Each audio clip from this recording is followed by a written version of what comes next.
что себе бабочка не ела. Прилетела голодающая.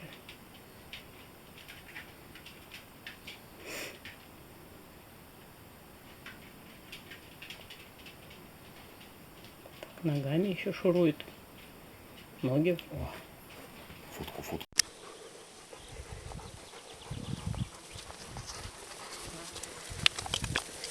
Бабочки. Летают бабочки. Их огромное количество. Ужас.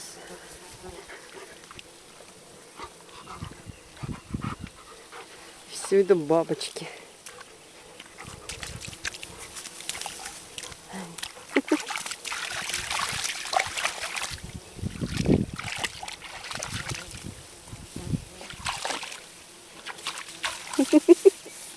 Фантастика.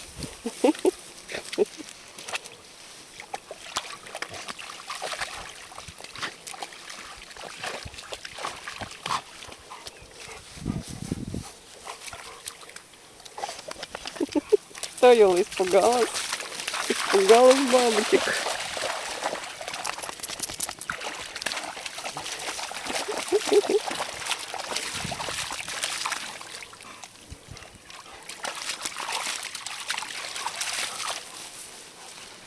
Снег идет. И в завершении выпуска о тропических бабочках, видеозарисовки нашего телеоператора Григория Куроптева.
Я на видео снимал.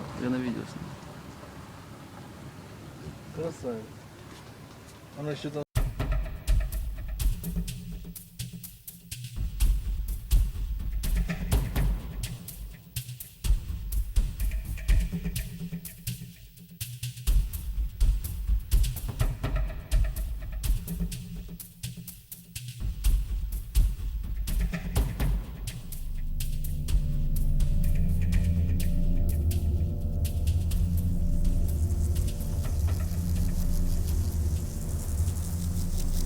At times, nature keeps its secrets mysteriously well hidden.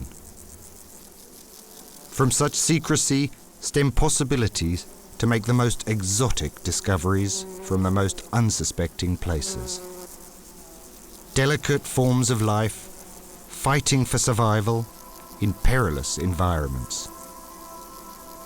Like on this dewy meadow in Leipzig's lowlands, the calm of this early summer morning is deceptive. Beneath the long grass, one finds a hive of activity, a microcosm in which multitudes of life exist together in the smallest of spaces and whose inhabitants have the most unlikely relationships. Underway, in search of food supplies, a group of ants winds its way across the open land. With their powerful jaws and communal strength, the ants can overcome prey much larger than themselves and then pull it back to their nest. This is exactly what this innocent-looking caterpillar is waiting for, to be caught and carried back to the nest. What looks like a capture by force is in truth a subtle ploy of the small caterpillar. A maneuver exacting a chemical exchange which will eventually cost the ants dear.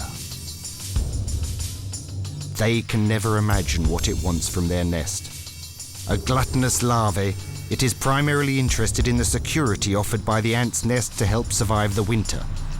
It won't be until next summer that it'll leave the nest again as a butterfly. Due to their unusual life cycle, large blue butterflies are in great peril.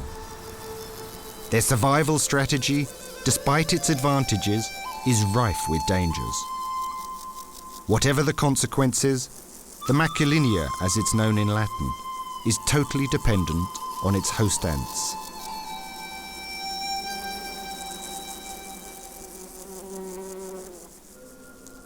The precarious nature of the blues' existence was seen at the end of the 70s in England. Their numbers began to plummet without respite. Even in specially constructed nature reserves, their numbers dwindled further. In some cases, one could argue that their decline was the direct result of the destruction of their natural habitat. For the greatest part, though, there was no explanation to be found. In 1979, it became evident that the large blue would become extinct, just like the dinosaurs of prehistoric times.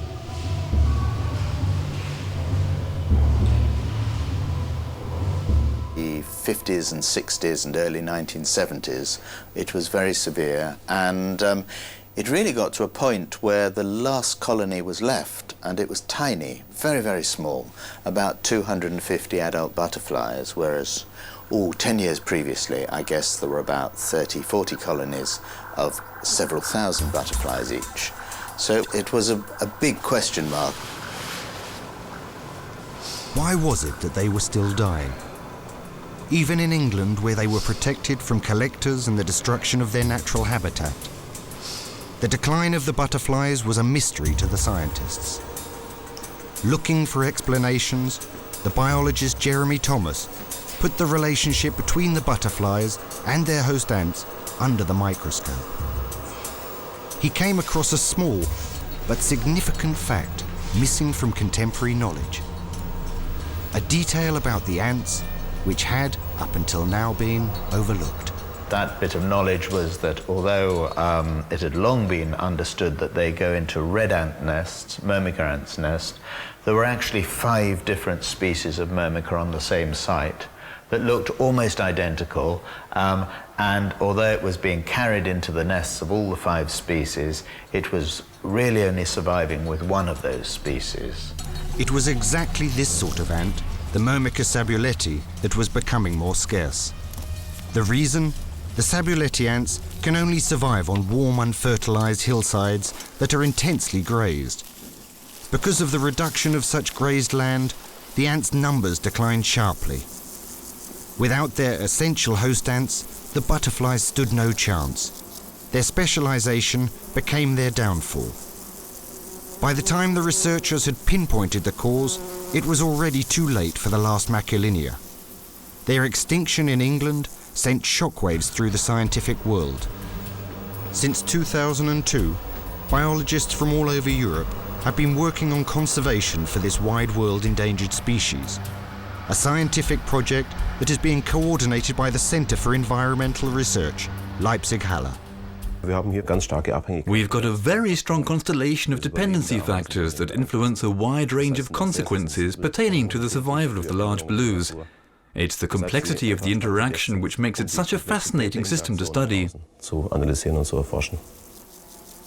Seen purely from a superficial point of view, there is little to differentiate the 5 different species of Maculinea found in Europe today. In fact, each of the 5 has its own individuality and has adapted differently to its surroundings. Critical factors are not only the ants, but also the vegetation. For example, the small Alcon blue prefers a damp ground without much oxygen.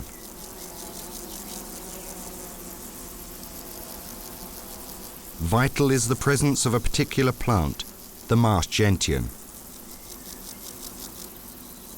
The female Alcon blue lays her eggs directly on the leaves of the buds.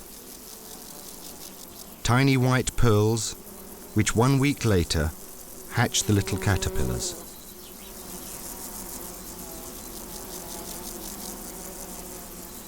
Sharing a similar distinctiveness are the scarce and the dusky large blue. These species are particular to the great burnet. It is only where this sort of burnet, with its dark red petals, grow in great numbers that serves as suitable habitat for this type of large blue. The lifespan of these butterflies is barely more than a week. For this reason, the male Maculinea has a particular hurry. In these few days of early summer, the main priority is to find a mate.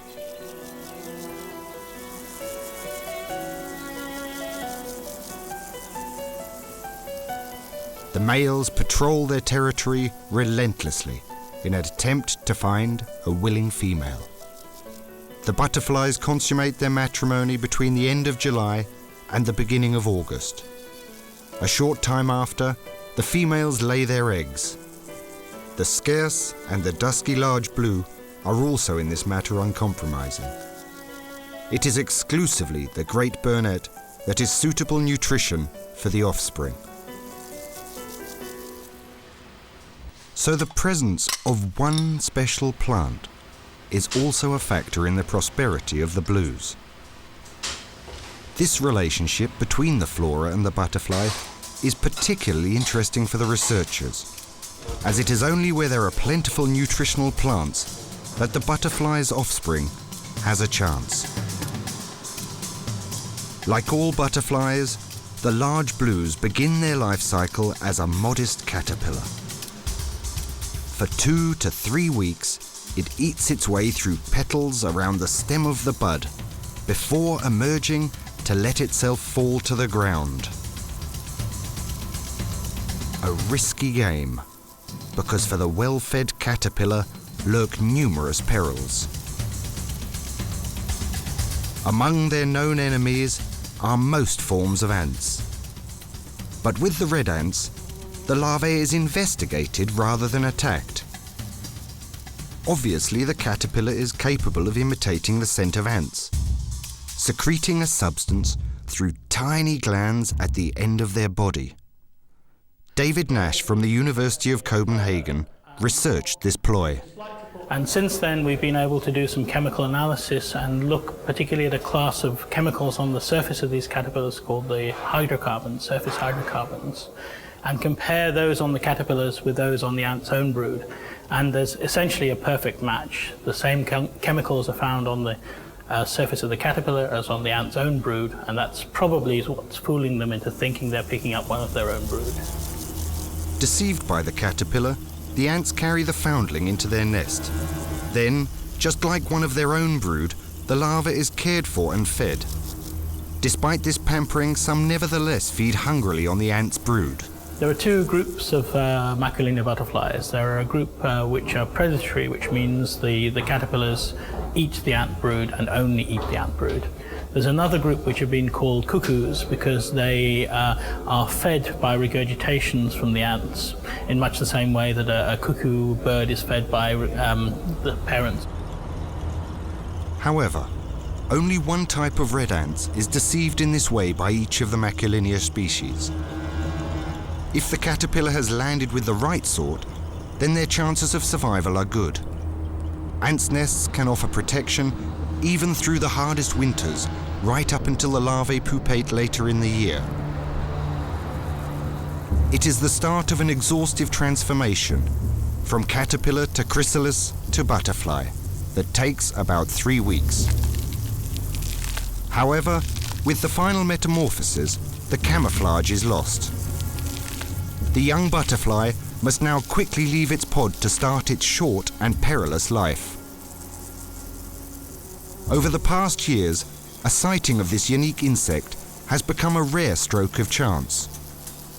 All 5 of the European strains have been categorized as highly endangered. Today, few examples are found of a species whose means of existence are so highly specific.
I'm here with Steve Huddleston, the senior horticulturist here at the Botanic Gardens. And Steve, I would love it if you'd tell us a little bit about butterflies in the garden. Well, it's an event that we have every other year, and we feature as many as 12,000 butterflies, and we will release that many over a 5-week period during the course of this exhibit. What can people learn from this kind of exhibit? Well, they can learn all about the butterflies themselves, where they come from, their colors, their patterns, and so forth. As people come into the conservatory, they can, of course, see the butterflies. We have a brochure that identifies many of those butterflies, and also they can see the butterflies emerge from the chrysalis in our pupae palace. So that's an exciting part of the event. When would you say is the best time to come and beat the crowds? Really, the best time would be early in the week, so Monday, Tuesday, or Wednesday. Yes, it'll be less crowded. So I'm here with Dale Clark, and he is one of the lepidopterists here at the Botanic Gardens. And Dale, I have to ask you about how many butterflies are here and where do they all come from? Currently, we probably have released about 3,000 into the conservatory. Wow. They come from butterfly farms from all over the world. Philippines, Malaysia, Africa, Central South America, and we'll have a few from my own butterfly farm in southern Dallas County. Oh, cool! That's awesome. Do you have a favorite part of the exhibit? Actually, I like letting the butterflies go. We receive them in the pupa stage, and part of my job is pinning those pupas up and waiting for the butterflies to emerge, and then we transfer them into the conservatory in these little collapsible cages and release them. And so it's kind of nice to see them take flight and fly about the conservatory and listen to people ooh and ah about them. The exhibit is open daily through April 8th, and tours run from 10 a.m. through 4 p.m. So if you'd like more information on ticket prices, tours, and more, just visit the Botanic Gardens website. And you know, there's more than just butterflies to see at the Botanic Gardens. Tours of the various gardens are available for groups, and there are plenty of special events. Celebrate spring and get a taste of Japanese culture at the Spring Festival in the Japanese Garden, April 28th through the 29th. If being in the garden makes you want to do a little gardening of your own, stop by the Spring Plant Sale, 9 a.m. to 2 p.m., April 21st. And of course, you can find information on these events and many more on the Botanic Gardens website.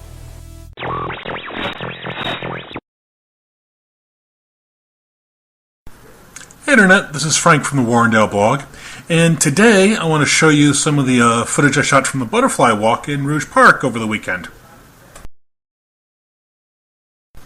But first, let's hear from Sally Petrella from the Friends of Rouge Park, who's going to tell us a little bit about the prairie. Back in 1999, the city received a grant from the Rouge Project to restore 15 acres of tallgrass prairie. And if you're not familiar with tallgrass prairie, it's a type of habitat that used to be found all over southeast Michigan. Tallgrass because the native grasses that you find in a tallgrass prairie can get 10, 12 feet tall. They're growing right now. We'll point them out as we're out there. And then there's a lot of wildflowers associated with that type of habitat. We don't really have much of this in Michigan anymore because it was perfect for plowing under to grow crops. And one of the things about tallgrass prairie, it's a type of habitat that can be encroached on by woody plants, and it would eventually become forest if natural succession happens. But one of the things that would keep it tallgrass prairie would be fires set by lightning or Native Americans. And one of the things we've been trying to do to keep this a prairie is we actually did a controlled burn here this spring. So from there we headed down into the prairie, but one of the things you quickly learn is that butterflies move very quickly, and usually the best way to see them is either with binoculars or to catch them first. Well, here's one monarch butterfly that we managed to catch fluttering by. And another one, you can just barely see them fluttering through there. But here we are breaking out the nets and trying to catch them.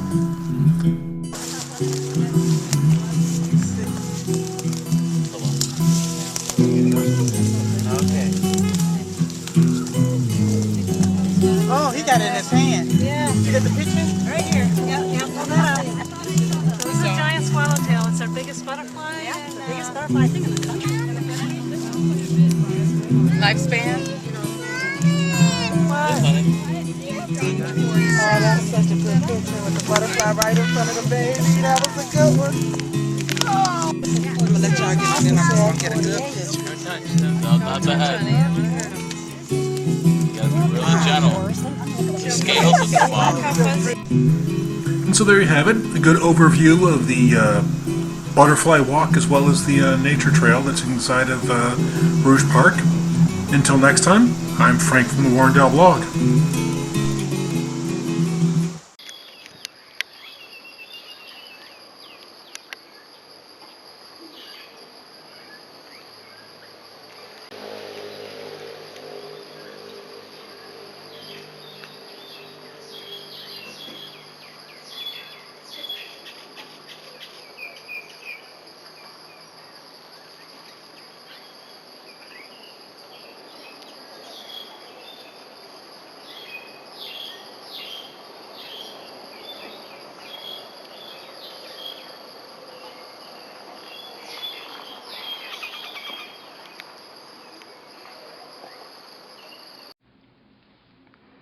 Okay, it's a bit dark right now, but because the sun is coming from behind them, but these are the these are the butterflies I ordered.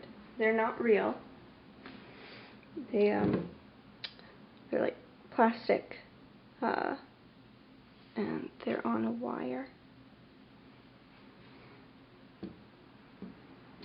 And then underneath the cap, there's like a battery and stuff. And see, if you tap them, they respond, which is, in my opinion, pretty freaking cool.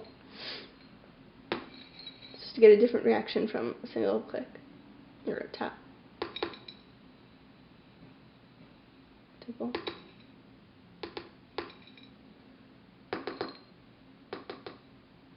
There we go.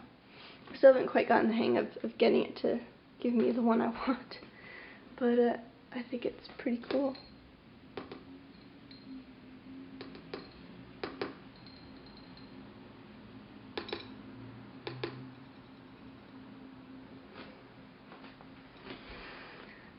The tiger one seems to get its wings stuck together a good bit, so it'll be flapping and it'll actually just be moving its wings back and forth.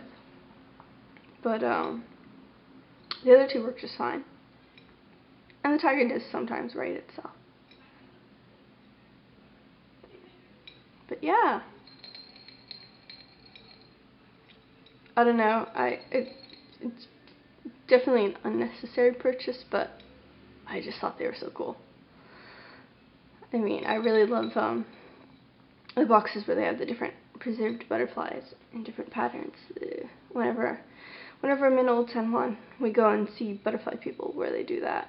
But they're really expensive. And so this is sort of like a cool alternative to that. It's cheaper because not only are they not real butterflies, but you know, they're only one of them. But yeah, it's pretty cool. That's what came in the mail today.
Sit too bright.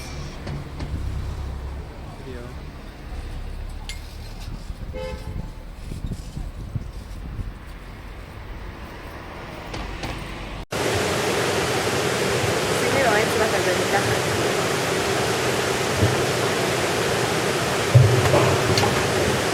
Is it gonna hurt?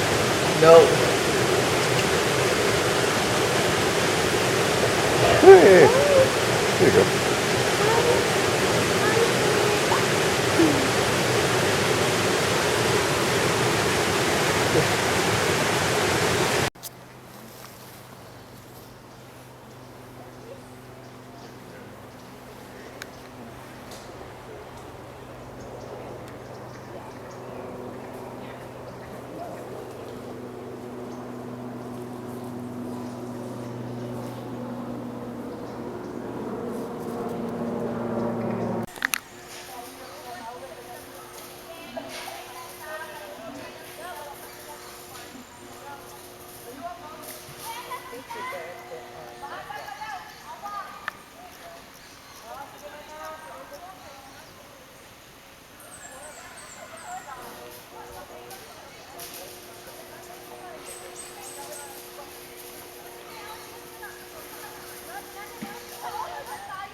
Going in this spot and catching. Oh, look at that monarch butterfly having a feast on the bush, going from flower to flower. Wow. Yep, that's what I see out my office window. And this beautiful butterfly bush.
Y más tarde se caigan todas.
it's leaning on dog shit.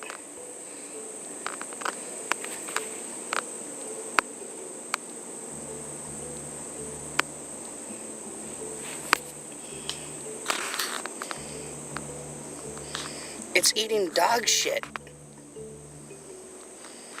It landed on a piece of shit, Tam.